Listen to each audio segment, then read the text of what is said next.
कहानी की शुरुआत होती है मेक्सिको के टेरिस्को बार में, जहां हम देखते हैं बुस्केमी नाम का एक अमेरिकन एक बार में आता है। वो बारटेंडर से ड्रिंक मांगता है। क्योंकि बुस्केमी उस एरिया में नया होता है, इसलिए बार में मौजूद हर शख्स उसे घूर के देख रहा होता है। बुस्केमी ड्रिंक पिएगा और बारटेंडर से पास के टाउन का एक किस्सा बताएगा।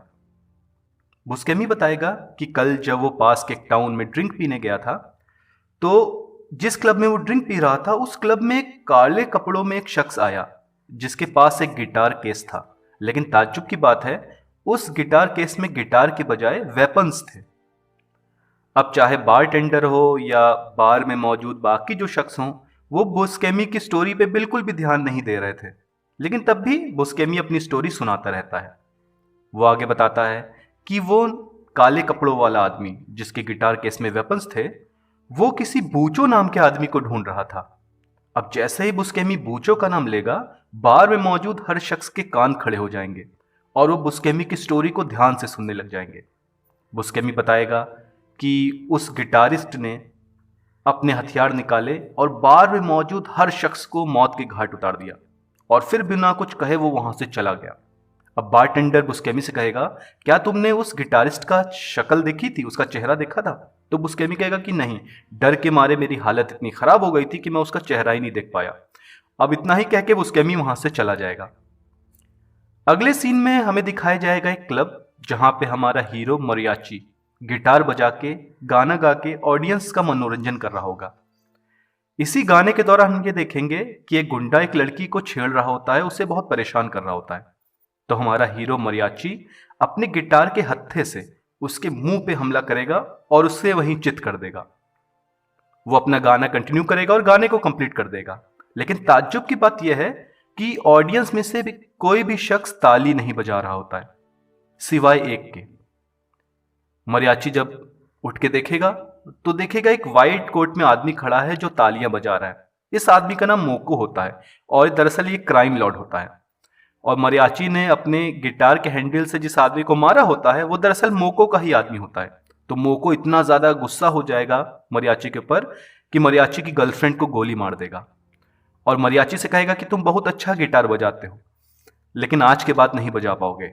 और वो मरियाची के लेफ्ट हैंड में गोली मार देगा।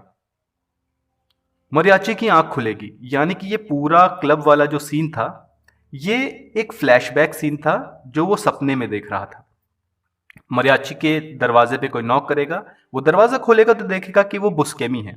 यानी कि हमको ये पता चलेगा कि बुस्केमी मरियाची के लिए ही काम करता है और मोको जिसने मरियाची के लेफ्ट हैंड में गोली मारी थी और उसकी गर्लफ्रेंड को मार दिया था, वो दरअसल बूचो का ही आदमी था।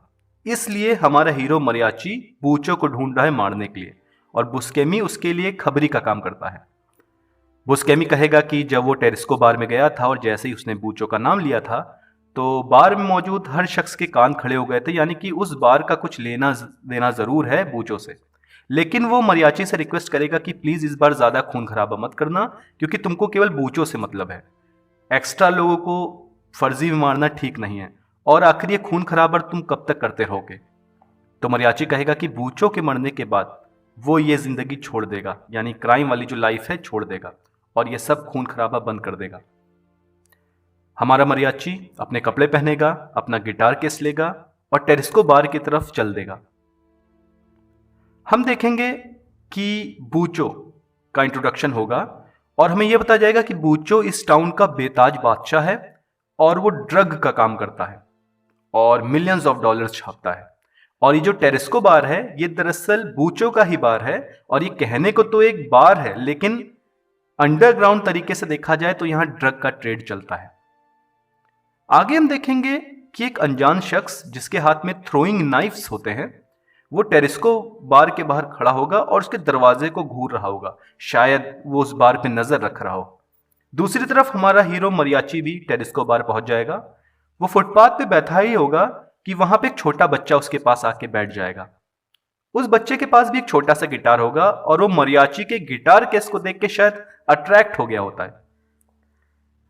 वो बच्चा मरियाची से बताएगा कि उसके फादर भी एक गिटारिस्ट थे और वो भी अपने फादर की तरह एक गिटारिस्ट बनना चाहता है, लेकिन उसके फादर अभी बेरोजगार है क्योंकि इस टाउन में गिटारिस्ट और म्यूजिशियंस के लिए काम नहीं है। उस बच्चे की बात से हमको ये पता चलता है कि मैक्सिको का ये पर्टिकुलर टाउन, यहाँ पे गरीबी बहुत ज़्यादा है और बेरोजगारी बहुत ज़्यादा है। इसी वजह से क्राइम रेट इस टाउन में बहुत ज़्यादा है। मरियाची उस बच्चे का गिटार लेगा और उसको एक टोन बजा के सुनाएगा। जैसा कि मैंने बताया, मोको जो बूचो का आदमी होता है उसने मरियाची के लेफ्ट हैंड में गोली मार दी होती है, इसलिए मरियाची को काफ़ी ज़्यादा पेन हो रहा होता है ये म्यूज़िक बजाने में। लेकिन फिर भी वो म्यूज़िक बजा के उस बच्चे का गिटार वापस करेगा और कहेगा तुम प्रैक्टिस करते रहो। मरियाची अब टेरेस्को बार के अंदर जाएगा, काले कपड़े पहने होगा और वही गिटार केस उसके पास होगा। और क्योंकि ये अफवाह उड़ चुकी होती है कि काले कपड़ों में आदमी जिसके पास एक गिटार केस होगा वो ड्रग्स वाले आदमियों को मारता रहता है, इसलिए टेरेस्को बार का जो बारटेंडर होगा वो मरियाची से कहेगा कि तुम्हारे गिटार में क्या है, हमें तुम्हें चेक करना है, क्योंकि अफवाह फैली हुई है कि कोई गिटारिस्ट ड्रग वालों को और बार्स में जाके लोगों को मार रहा है। तो उसका ब्रीफकेस खोल के जब देखा जाएगा तो उसमें गिटार के बजाय वेपन्स भरे होंगे। यहाँ पे बहुत बड़ा शूट आउट होगा और मरियाची बार में मौजूद हर शख्स को मार गिराएगा और जाते जाते वहां पे एक स्लिप लिख देगा कि आई वॉन्ट टू फाइंड पूछो, और वहीं पे वो स्लिप छोड़ के चला जाएगा। वो पूरा पूरा कहें तो थक हार चुका होगा, खून से लथपथ होगा। लेकिन हम ये देखेंगे टेरेस्को बार में एक आदमी अभी भी बच गया होता है जो पीछे से घात लगाकर मरियाची को मारने की कोशिश करता है। लेकिन मरियाची और उसकी हैंड कॉम्बैट होती है और मरियाची उसे ही मार देता है। यहाँ पे कैरोलिना नाम की लड़की आएगी जो खून से लथपथ मरियाची को अपने साथ ले जाएगी। बूचो अब टेरेस्को बार में आएगा और देखेगा कि वहां उसके आदमियों की लाशें बिछी हुई हैं। वो समझ जाएगा कि ये ज़रूर उसी गिटार वाले का काम है जिसकी अफवाह उड़ी हुई है। वो अपने साथियों से कहेगा कि गाड़ियां लो और शहर का चप्पा चप्पा छान मारो, और कोई भी अनजान शख्स दिखे या कोई ऐसा आदमी दिखे जिस पे आपको ज़रा सा भी शक हो तो उसे तुरंत गोली मार दो। दूसरी तरफ मरियाची की आंख खुलती है और वो देखता है कि कैरोलिना उसके जख्म को सिल रही है, यानी कि उसकी गोलियां निकाल के उसके जख्मों को सिल रही है। कैरोलिना इसी टाउन में एक लाइब्रेरी चलाती होती है और वो मरियाची से कहेगी कि तुम्हारे गिटार केस में तो वेपन्स हैं, इसका मतलब तुम वही शख्स हो जिसके बारे में लोग बात करते हैं, वो काले कपड़ों वाला आदमी जो ड्रग्स वालों को मारता है। अब मरियाची कैरोलिना से कहेगा कि क्योंकि तुमने मेरी जान बचाई है इसलिए मैं तुम पे यकीन तो कर ही सकता हूँ।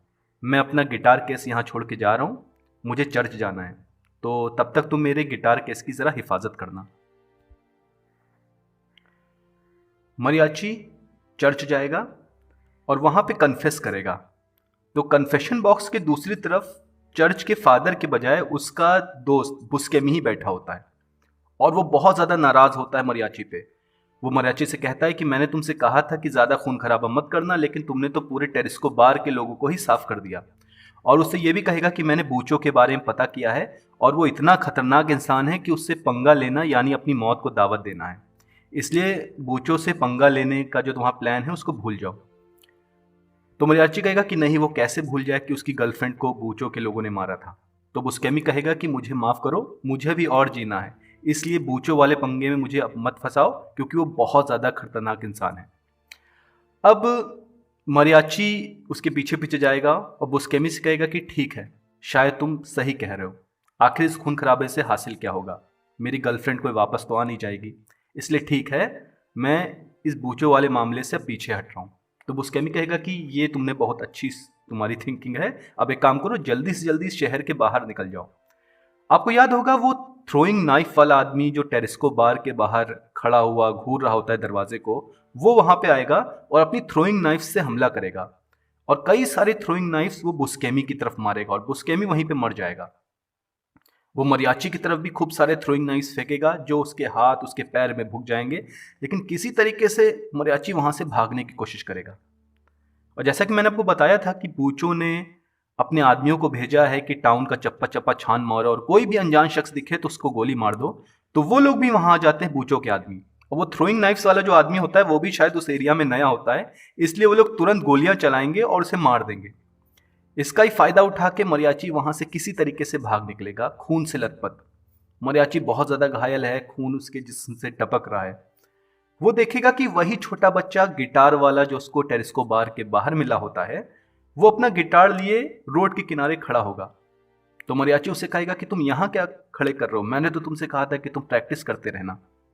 तो बच्चा कहेगा कि ये मेरा गिटार नहीं है, मैं इससे प्रैक्टिस नहीं कर सकता, मैं अपने फादर का गिटार लेने आया हूँ। मरियाची उसकी बात समझ में नहीं पाएगा कि भैया ये क्या कह रहा है। तो हम देखेंगे कार आएगी, उस बच्चे के पास रुकेगी, वो बच्चा अपना गिटार कार के ड्राइवर को दे देगा और कार के ड्राइवर वाला गिटार खुद ले लेगा। वो कार मुड़ के जैसे ही मरियाची के पास से गुजरेगी, मरियाची तुरंत उसके सर पे बंदूक रख देगा और कहेगा कि वो गिटार मेरे हवाले करो। वो गिटार को बाहर निकालेगा, गिटार को तोड़ेगा तो देखेगा उसके अंदर ड्रग्स भरे हुए हैं, यानी कि इन गिटार की अदला बदली करके ड्रग्स का ट्रांसफर किया जा रहा है। तो उस बच्चे से कहेगा कि ये क्या, तुम क्या ड्रग्स ट्रांसफर करने का काम करते हो, इसीलिए तुम्हारे फादर बेरोजगार हैं, तुम्हारे फादर ये ड्रग्स का काम करते हैं। तो बच्चा कहेगा कि टाउन का लगभग हर इंसान, ऑलमोस्ट सब लोग यही काम करते हैं, ड्रग्स को इधर उधर भेजते हैं, ड्रग्स को छुपाने का काम करते हैं। और वो जो लाइब्रेरियन है कैरोलिना, वो भी तो यही काम करती है, वो भी बूचों के लिए काम करती है। अब मोरियाची बहुत ज्यादा गुस्सा हो जाएगा, क्योंकि कैरोलिना पे तो उसने यकीन किया होता है, उसके पास अपना गिटार केस वो छोड़ के आया होता है। दूसरी तरफ हम देखते हैं बूचो के आदमी जिन्होंने उस थ्रोइंग नाइफ्स वाले आदमी को मार दिया है, उसकी डेड बॉडी लेके बूचो के पास आएंगे और कहेंगे कि शायद यही वो आदमी है जो हम लोग के ड्रग्स मेंबर्स को मारता फिर रहा है। लेकिन बूचो को यहाँ पे ये पता चलेगा कि ये जो थ्रोइंग नाइफ वाला आदमी है, ये दरअसल कोलंबियन गैंग्स का आदमी है। कोलंबियन गैंग्स जो ड्रग ट्रेड में बूचो के पार्टनर्स हैं, और कोलंबियंस गैंग ने इस आदमी को भेजा था बूचो की मदद करने के लिए ताकि वो मरियाची को मार सके। लेकिन बूचो के आदमियों ने धोखे से उनके खुद के ही आदमी को मार दिया। अब बूचो बहुत ज़्यादा गुस्सा हो जाएगा, कहेगा ये थ्रोइंग नाइफ वाला आदमी तो हमारा ही आदमी था जिसको कोलंबियन गैंग्स ने भेजा था, तुम लोगों से तो एक ढंग का काम भी नहीं होता, इसलिए मैं खुद अब तुम लोग के साथ चल रहा हूँ उस काले कपड़े वाले गिटारिस्ट को ढूंढने, क्योंकि तुम लोग तो किसी काम के नहीं हो। दूसरी तरफ मरियाची, जिसको ये पता चल चुका है कि कैरोलिना बूचो के लिए काम करती है, वो कैरोलिना के पास उसकी लाइब्रेरी जाएगा और बहुत गुस्सा करेगा और उसे कहेगा तुम बूचो के लिए काम करती हो, तुमने पहले क्यों नहीं बताया, और शायद तुमने तो बूचो को मेरा ठिकाना भी बता दिया होगा और उसे बुला भी लिया होगा यहाँ पे मुझे मारने के लिए। तो कैरोलिना कहेगी कि हाँ, वो बूचो के लिए काम करती है, लेकिन अपनी खुशी से नहीं, क्योंकि उसके पास पैसे की कमी है, और बूचो कि ड्रग्स जब वो लाइब्रेरी में छुपाती है तो बूचो उसको खूब सारा पैसा देता है जिससे उसका खर्च चलता है। कैरोलिना ये भी कहती है कि वो पैसे को जमा कर रही है ताकि जब ढेर सारा उसके पास पैसा हो जाए तो वो इस शहर को छोड़ के हमेशा के लिए चली जाए। वो लोग बात कर ही रहे होंगे कि बूचो वहां पे आ जाता है लाइब्रेरी में। कैरोलिना जल्दी से मरियाची को रिसेप्शन टेबल के पीछे छुपा देती है। बूचो कैरोलिना से कहता है कि वो बस ऐसा ही फॉर्मली उससे मिलने आया था, और उससे बताता है कि मेरा एक दुश्मन शहर में घूम रहा है जो मेरे आदमियों को मारता फिर रहा है, और वो कैरोलिना से कहेगा कभी भी कोई चीज़ की ज़रूरत हो तो मुझे ज़रूर बताना। बूचो वहाँ से चला जाएगा। दूसरी तरफ हम ये देखते हैं कि कैरोलिना और मरियाची, इनके बीच में थोड़ा सा अट्रैक्शन बढ़ने लगा, ये दोनों एक दूसरे को प्यार करने लगे हैं। तो मरियाची उसी के रूम पे नाइट स्पेंड करता है। दूसरी तरफ बूचो इस बात से परेशान है कि भैया ये गिटारिस्ट काले कपड़ों वाला कौन है। तो बूचो यहाँ पे एक बात गौर करेगा कि जब वो कैरोलिना से मिलने गया था तो कैरोलिना का बिहेवियर थोड़ा सा अजीब लग रहा था और थोड़ा डरी हुई महसूस कर रही थी। तो बूचो अपने आदमियों से कहेगा कि कैरोलिना की जो लाइब्रेरी है वहीं पे वो गिटारिस्ट छुपा हुआ है, जाओ और दोनों को मौत की घाट उतार दो। तो हम देखेंगे बूचो के आदमी वहां जाएंगे और उन पे हमला कर देंगे। यहाँ पे भी बहुत बड़ा शूट आउट होगा जिसमें जो लाइब्रेरी होगी कैरोलिना की उसमें आग लग जाएगी।